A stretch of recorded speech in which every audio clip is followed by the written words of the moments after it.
With the MLB Spring Breakout Games being just a week away, I thought it would be a great time for me to go over my best prospect from every single team in Major League Baseball. I want to give a huge shout out and thank you to Major League Baseball for getting me these rosters early so that I could make this video in preparation for you guys and drop it as soon as these rosters went live. If you're anything like me, I love watching these prospects play in these games every single year, and I thought last year was a huge success, so I'm really excited to see what the 2025 Spring Breakout Games have in store for us. So if you have not yet done so, make sure you do drop a like on this video. It really does help support the channel, as well as subscribe. If you have not yet subbed to my channel, click that red sub button and join the team so you don't miss out on any of the baseball content coming at you. And let me know in the comment section down below, which prospect on your team are you looking out for this season? So let's get going into the video. Getting us started with the American League East. First up, we have the New York Yankees, and I think the best prospect in their system right now is Spencer Jones. I know Spencer Jones had a bit of a down season last year, but I think that there were some reasons maybe off the field as to why. In terms of sheer talent and just possible ceiling, it's really hard not to like a player like Spencer Jones, especially when the Yankees have already done this with a physically tall player. Jones has shown flashes of elite pop. He's been a really good athlete, stole 43 bases back in 2023, and can play a bunch of the outfield positions, so I know that his OPS was hovering around 780 last year with a full year in AA, and the strikeout rate was incredibly high. But I do think that Spencer Jones is going to bounce back strong in 2025 and have a chance to be a part of that 2026 Yankees outfield, which surely has to be one of the tallest outfields to ever exist. He's a really talented player, a freak athlete. He's my favorite prospect in their system right now. For the Boston Red Sox, a player that many people think could be the best prospect in baseball, Roman Anthony. I'm really excited to see all the amazing prospects the Red Sox are going to put in the spring breakout game. They've got a loaded roster, and Anthony is leading it at the top. The 20-year-old last year really popped off, a 291 average, 396 on base, 498 slugging with an 894 OPS between AA and AAA. He had 18 home runs, 30 doubles, 65 RBIs, stole 21 bases, and just having an on base near 400 as a 20-year-old player between AA and AAA, you can see as to why Roman Anthony is one of the top prospects in the game. Just an all-around complete hitter and a pretty good outfielder. This guy is going to make an impact for the Red Sox in 2025. For the best prospect on the Baltimore Orioles, I'm definitely going to have to go with Samuel Basallo, 20-year-old catcher first base prospect who's been all the way up to AAA already. Last year as a 19/20-year-old, Basallo had a 278 average, 341 on base, 449 slugging for a 790 OPS, 19 homers, 25 doubles, 65 RBIs. In terms of power, he has some of the best power that we see among prospects right now, has an absolute cannon of an arm, and looks to be somebody that can be a real impact bat for the Orioles very, very soon. That left-handed swing is awesome, it's powerful, and with a little more patience at the plate, we could really see Basallo become a major impact bat one day. For the Tampa Bay Rays, their best prospect is Carson Williams, a guy who I've been pretty high on ever since we started to actually see him play in the minors. Williams is a really unique player where he is a fantastic fielder who has a ton of pop. He's got 70 grade arm and fielding, and he also has 60 grade power, not something we see too often. While the batting average was only about 256 last year, he did have a 352 on base with 20 homers in about 115 games as a 21-year-old. He's a really solid player. Again, 4 of the 5 major tools makes him a possible future all-star shortstop. If he ever makes a little more consistent contact, because he did strike out a little bit too often at times, he has the chance to be an elite shortstop for the future. That being said, still pretty dang good. And then for the last team in the American League East, we've got the Toronto Blue Jays, whose best prospect is going to be Arjun Nimmala. Nimmala did a really interesting thing last year. Like, the numbers weren't necessarily that great, but as an 19-19-year-old in 90 games last year, between rookie and A-ball, he had 17 homers, 20 doubles, and 807 OPS. Now, his average was down at 232, his on-base was 325, and he did strike out a ton. But coming into the 2023 draft, we knew that Nimmala was going to be a little bit more raw than some of the other prospects with crazy high ceiling. We're seeing the power potential. If he could put the rest of it together,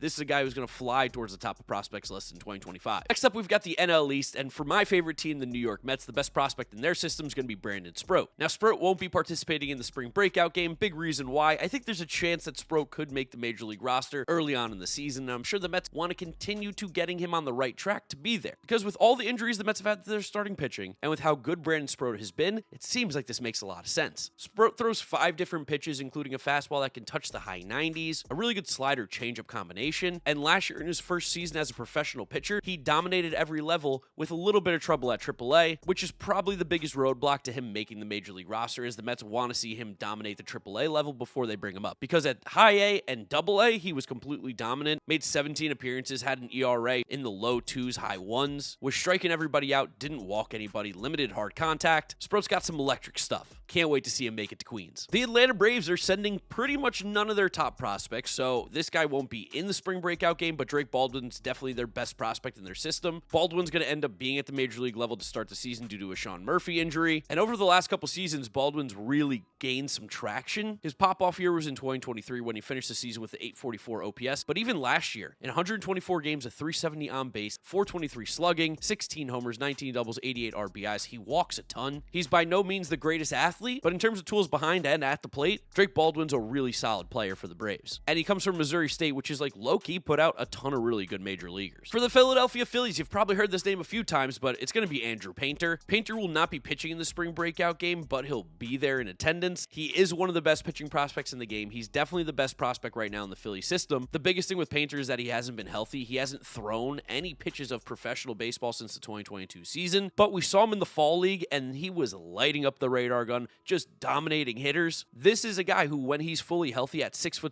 215, is going to be one of the hardest hitters to face in Major League Baseball because that fastball gets to the upper 90s. He's got two wicked breaking balls with the curveball and slider. The slider is just disgusting, and he has such good command that he's putting it where he wants, making it even more difficult. So as long as Andrew Painter is healthy, he's going to be a real problem for the National League East for many years to come because, of course, the Phillies need more pitch. Oh, this guy for the Nationals, my favorite prospect right now, Harlan Susana. This guy throws heat. He's throwing like 102, 103 miles an hour with that fastball. The slider is completely disgusting. It is wipeout stuff. He does need to develop a third pitch. He's trying to get a changeup going. But with a 102, 103 mile per hour fastball and a slider with some of the craziest movement that you've seen, there's a lot of reason to get excited about Harlan Susana. And last year in 103 innings, while the ERA was a little bit high at 4.3, striking out 157 batters in 103 innings is pretty disgusting work. And he's only 20 years old. He's one of the main prospects that came over in the Juan Soto trade when they moved him to San Diego. Seems like it was a good decision for them to get Susana because this stuff is absolutely electric. And then finishing up the NL East for the Miami Marlins, their best prospect is going to be Thomas White. Thomas White went 35th overall in the 2023 MLB draft. A big 6'5" left-handed pitcher. We've been seeing more and more of these guys recently. A couple more will be mentioned in this video. Thomas White has a really good fastball. He's super polished. He was going to go to Vanderbilt, which is a pitching factory, so you know the guy had good stuff. He throws about 95 to 97 miles an hour. Really good feel with the slider. It's just absolutely nasty with a ton of horizontal movement and a good enough changeup that gives him a nice 3-pitch mix at age 20 that leads him to be a projectable frontline starter for the Marlins moving forward, and they need it. The farm system's not the strongest. Thomas White, though, is an absolute stud. For the best prospect on the Minnesota Twins, it's going to be Walker Jenkins. Unfortunately, he's not going to be playing in the spring breakout game, but if he was, he's the guy you're going to want to keep your eyes on. Walker Jenkins is an absolute freak. He's 6'3", 210 pounds. He was the 5th overall pick in the 2023 MLB draft, and this is a guy who might be playing center field in the future for the Twins. The hit tool is elite. The power tool is elite. The arm, the athleticism is elite. The dude is a 5-tool player, and so far in the 2 seasons that he's played in minor league baseball, the numbers are ridiculous across the board. 108 games, a 302 average, 400 on base, 473 slugging with an 873 OPS. In those 108 games, hit 9 homers, which is not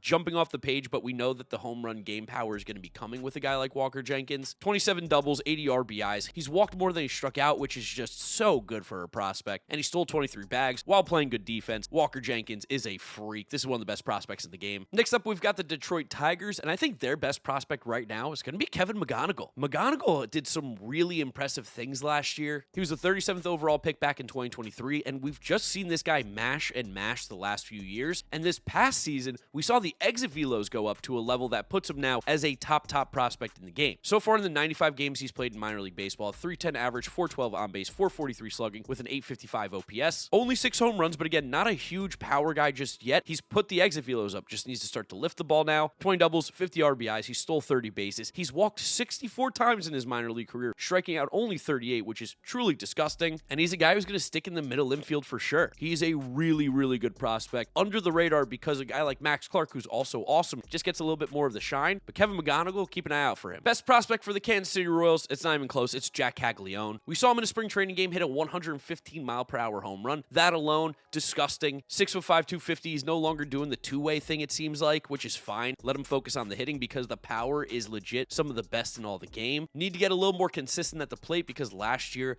at Quad Cities, a 241 average, 302 on base, 388 slug, gave him a 690 OPS in 29 games. But that's such a small sample. I don't really care. We saw him hit really well in the Arizona Fall League. We've seen him do impressive things in spring training. This is one of the more talented prospects right now in minor league baseball. He's just not really going to go fly up the list because at the first base position, it's a little bit difficult. But being able to hit a ball 115 like that in a spring training game already, yeah, that's pretty disgusting. For the Cleveland Guardians, their best prospect is going to be Travis Bazzana, the #1 overall pick in the 2024 MLB draft. Bazzana came out of the draft as one of the more polished hitters in college baseball and in the entire draft in general. He has a great command of the strike zone, puts a lot of good contact on the ball, and should be a future second baseman for the Cleveland Guardians in the near future. Last year in 27 games for Lake County, he hit .238 but had a .369 on base with a .396 slugging for a .765 OPS, 3 homers, 7 doubles, 12 RBIs. He walked 17 times, struck out 31, stole 5 bases. The man from down under, the Aussie, Travis Bazzana, is going to be a really good player, and I'm really interested to see how his minor league numbers and development look for an entire season this upcoming year. You're definitely going to want to check him out in the breakout game for sure. Which now leads us to the Chicago White Sox, and it's very obvious to me their best prospect is Noah Schultz. Noah Schultz, a first-round pick in the 2022 MLB draft, was one of my favorite at 26 overall by the White Sox. I thought that he had the chance to be a Randy Johnson-type pitcher, which I know is kind of lazy and annoying to say, but at 6'9", left-handed, throwing as hard as he does with a wicked wipeout slider, you could see why you draw some comparisons. Now, that's ridiculously high praise and a lot of pressure on a kid, but at the minor league level, let's be honest, in these 33 starts, he has lived up to it. Now, it's weird. In these 33 starts, he has a 2.03 ERA in 115 innings, a whip at .95. He struck out 153 batters, walking only 30 and giving up only 6 home runs. These are some of the best numbers we've seen from a pitcher in a long time in the minors. I think there's an outside shot that Noah Schultz cracks the major league level at some point this year for the White Sox, and if he does, it's going to be must-watch baseball to see this lanky 6'9" guy just dicing people up. Keeping it in Chicago, on the north side of town, the best prospect for the Cubs is going to be Matt Shaw. Unfortunately, Shaw won't be playing in the breakout game, but assuming that might be because he has a chance to make the major league roster. Shaw was taken 13th overall in the 2023 MLB draft out of the University of Maryland and was praised as one of the best hitters in college baseball. He dominated the Cape Cod League. He hit a ton of home runs at Maryland, broke their home run record with 53, and ever since getting to the minors, we've seen the guy absolutely mash. In 159 games, a .906 OPS,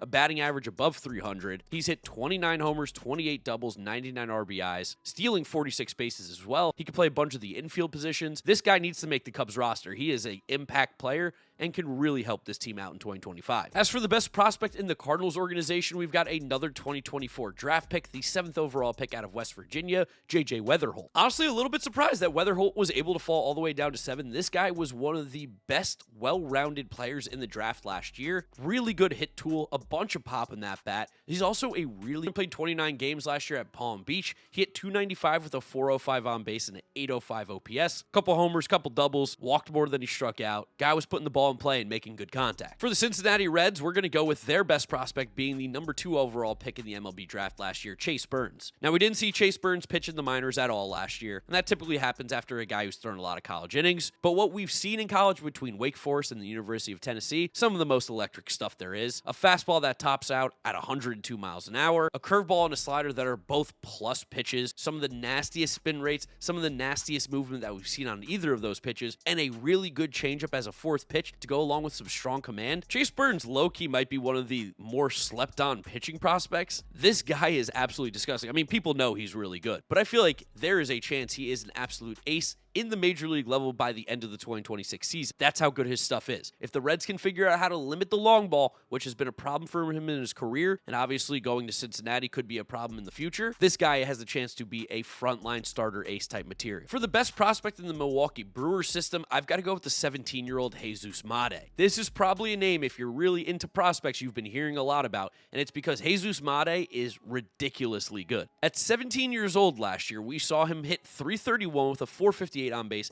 .554 slugging, and a .1012 OPS in 51 games. He had 6 homers, 9 doubles, 6 triples, 28 RBIs. He walked 11 more times than he struck out, and he stole 28 bases. What gets you excited is that he is a switch hitter who has proven himself to be one of the best hitting prospects in all of baseball. When you see this elite kind of back control, plate discipline, and pop at 17 years old, this is a guy who's going to fly through the prospect rankings and eventually become the best prospect in baseball. Finishing off the NL Central, we have the Pittsburgh Pirates, and their best prospect is going to be Bubba Chandler. Bubba Chandler looks absolutely disgusting. We've seen a little bit of him in spring training thus far. The fastball is electric. It's touching 100 miles an hour. The slider is absolutely filthy with a really nice curveball as a second breaking ball, change a little bit of the eye level, and a really good changeup as well as a fourth pitch. Like, this guy is ready for the major leagues. The Pirates have such a ridiculous amount of great young pitching. Bubba Chandler now being that guy with Paul Skeens no longer in the minors. The fact that you're going to have Bubba Chandler, Paul Skeens, Jared Jones, and Mitch Keller in one rotation this upcoming season, because Bubba Chandler is that good, he has to be at the major league level sooner than later. The Pirates low-key have one of the more talented and fun rotations in all of baseball, something I bet you a lot of people didn't think you'd be saying a few seasons ago. But man, Bubba Chandler, he made the right decision not going to University of Clemson. The third-round pick, one of the best pitching prospects in the game. Back to the American League, we move to the AL West, and for the Los Angeles Angels, their best prospect is going to be their first-round pick back in 2024, Christian Moore. Christian Moore was taken 8th overall out of the University of Tennessee, where he was one of the best hitters in college baseball. And as we know, the Angels were incredibly aggressive with their first-round picks as they have the last few years. And they got him all the way up to Double-A last year, where he played 23 games in his first professional baseball season, hitting .322 with a .378 on base, .533 slugging for a .911 OPS, 5 homers, 4 doubles in 23 games. He did strike out a little bit too much at times, 29 strikeouts in those 23 games, but the pop, the power is legit. He still does make really good contact with the baseball. I wouldn't be surprised if you see Christian Moore at the major league level in 2025. The Angels are incredibly aggressive, have a hole at second base, and if he continues to hit, why not bring him up? As for the best prospect in the Athletics organization, I'm going to have to go with their first baseman that they took in the first round last year, Mr. Kurtz. That's right, Nicholas Kurtz is one of the best prospects in baseball, especially on the offensive side. The 4th overall pick in the 2024 draft out of Wake Forest, dominated last year at the minor league level. This is a guy who can maybe make the majors by the end of this season, I think, honestly, if he continues on the path that he was on. While it was only 12 games, an incredibly small sample size, we saw him hit 4 homers, 3 doubles, 12 RBIs. He was walking more than he struck out. He got all the way up to Double-A by the end of the season, so if he dominates that level, dominates Triple-A, why not? The A's should be looking to get aggressive. I think they have a much better team than we're giving them credit for going into the 2025 season. And if a guy like Mr. Kurtz, who can come up and give you some just serious pop in the middle of that order, along with Brent Rooker,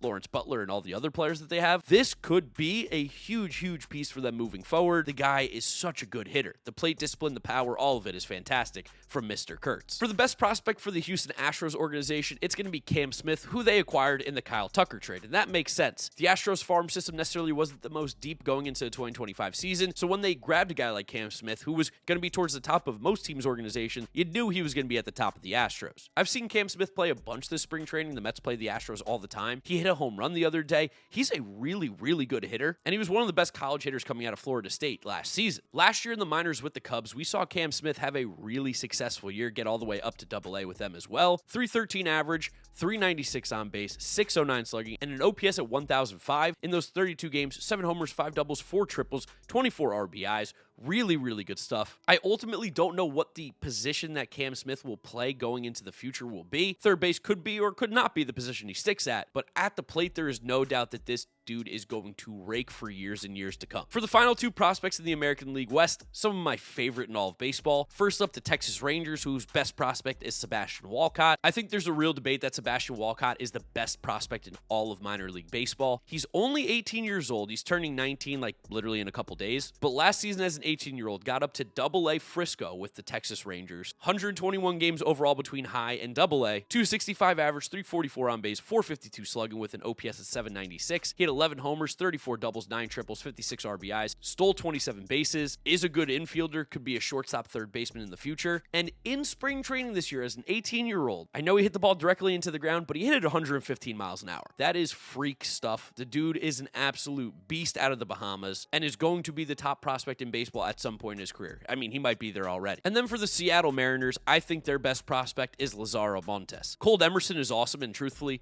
is probably the consensus best prospect, but I've been obsessed with Lazaro Montes ever since I've seen him play. And the dude apparently got even bigger. I think he's listed now at 6'5", 235 pounds. He's baby Jordan. I'm going to keep saying it until it eventually comes true. Massive human being, great left-handed swing. He's shown a ton of discipline at the plate as well. Last year in the minors, he had 288 with a 397 on base, .484 slugging for an OPS at 881. The exit velos are astounding from Lazaro Montes. 21 homers, 21 doubles, 105 RBIs while walking 78 times. He's going to be a corner outfield guy, DH type player moving forward, so maybe that's why his ceiling's a little bit lower, is just because athleticism-wise, it's not what you're getting him for. You're getting him because at the plate, you're getting one of the most dangerous hitters in the minor leagues. Crazy pop, great plate discipline. Lazaro Montes' baby Yordan. And now for the final division, we have the National League West. And for the Los Angeles Dodgers, of course, they just have a million prospects that you could choose from. I'm going to go with Jose DePaula being my favorite. Fun fact about DePaula, he is the cousin of Stephon Marbury, one of my favorite NBA players of all time. Shout out the New York Knicks. DePaula is another one of these young freaks who just dominates at the minor league level every year. DePaula is only 19 years old, and last year we saw him have his best season of his minors thus far, getting all the way up to Rancho Cucamonga. He hit .268 with a .404 on base, which is just ridiculous as an 18, 19-year-old. A .405 slugging, 809 OPS, 10 homers, 17 doubles, so the pop is still kind of developing, but he's a big dude again. Standing at 6'3", he walks a ton, doesn't strike out a lot, steals some bases, and looks like he's going to stick in the outfield. DePaula is one of the more intriguing prospects in the minors right now. For the best prospect in the Colorado Rockies farm system, it's going to be Chase Dollander. If he wasn't on the Rockies, this guy would probably be one of the 10 best prospects in minor league baseball. It's just hard to project what a pitcher is going to be able to do at Coors moving forward. That being said, last year in his first professional minor league season, after getting drafted 9th overall in 2023, he made 23 starts, had a 2.59 ERA in 118 innings, striking out 169 batters, walking only 47. The stuff is disgusting. I thought he was one of the best pitching prospects in the entire draft. I became obsessed with him after he transferred to Tennessee from Georgia Southern, and he dominated college baseball. Does a lot of things that reminds me of Jacob deGrom, which is crazy to say, and it's going to be almost impossible to live up to that hype pitching in Colorado, but if they can ever figure out a way to get pitchers to be effective in Coors, Chase Dollander would be that guy. For the best prospect in the Arizona Diamondback system, a huge riser in the past season, that's Demetrio Crisantes, who's a middle infield prospect. Crisantes had a really solid 2023 season that kind of put his name on the map in terms of the prospect world, but this past year, he has flown up the lists. In 92 games last year, Crisantes hit .341 with a .429 on base,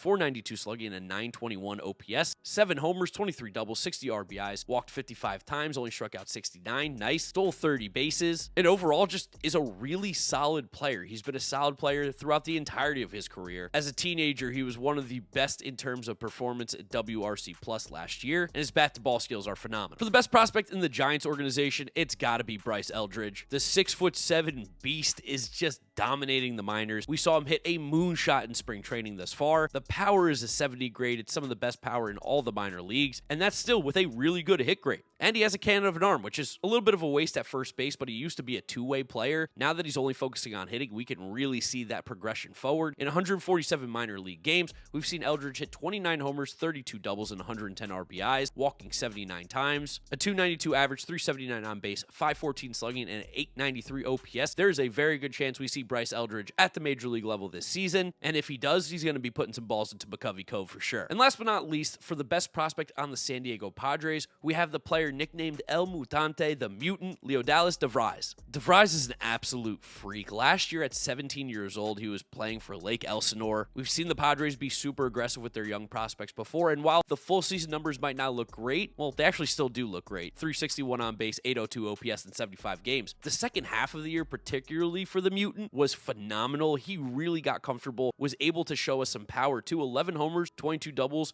38 RBIs, and 13 stolen bases at 17 years old is pretty insane in your first professional minor league season. They didn't even send him to rookie ball. They didn't send him to winter leagues or anything. The Mutant just might be that guy. He was the #1 international prospect in the 2024 class, and it seems like he's on the trajectory to become one of the best prospects in all of minor league baseball. This stuff is ridiculous from the Mutant. So there they are, my best prospects from every single team in Major League Baseball. You're going to be able to see almost every single one of them in the spring breakout games from March 13th to the 16th. Again, a huge shout out to Major League Baseball for helping me out with today's video and giving me those rosters ahead of time. Don't forget to drop a like on the video if you enjoyed it, as well as subscribe so you don't miss out on any of my content coming at you this season. And that's where I'll wrap it up. You guys know the drill from here on out. YouTube recommends you watch this video. This is my most recent upload, so click through those if you have not yet seen them. Thank you guys so much for watching and supporting the video. I'll catch you all next time. Bye.